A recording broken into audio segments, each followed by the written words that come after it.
We hear about fraud all the time. It affects personal lives, businesses, and educational institutions across our nation and beyond. But what are some ways we can prevent it before it happens? Let's review some basics of fraud prevention and reporting here at ODU. This presentation will help you recognize common signs and assist you with reporting such instances so we can safeguard our campus from fraud.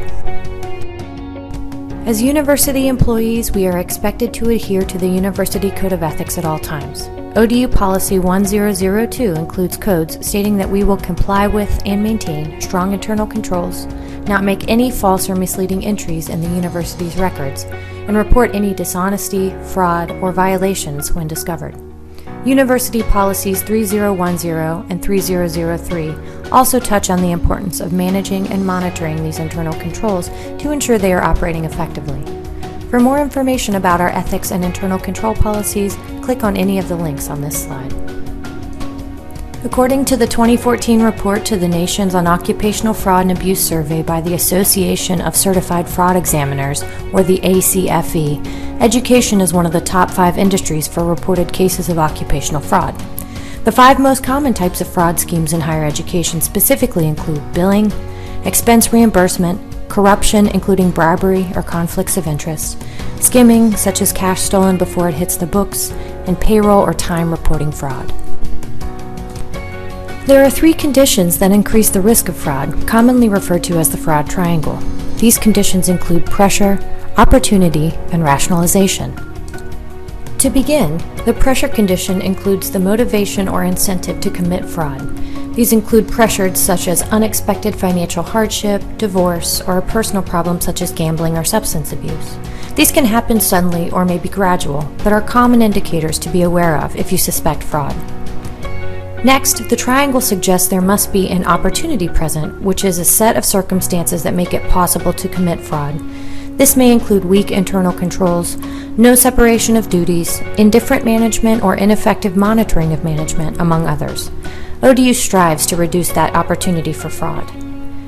Finally, there is a rationalization component to fraud.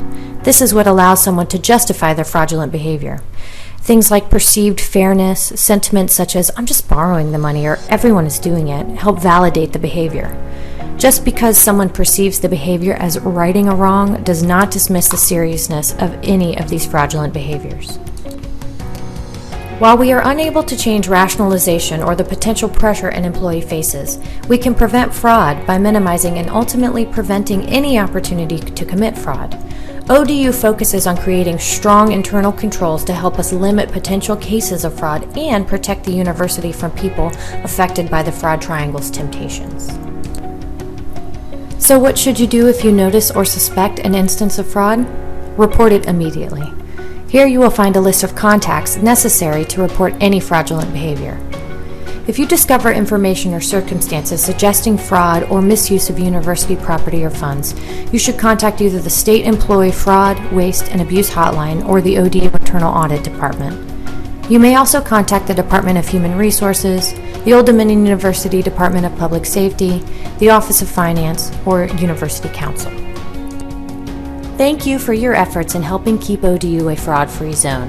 All policies referenced in this video may be found on the ODU University Policy webpage.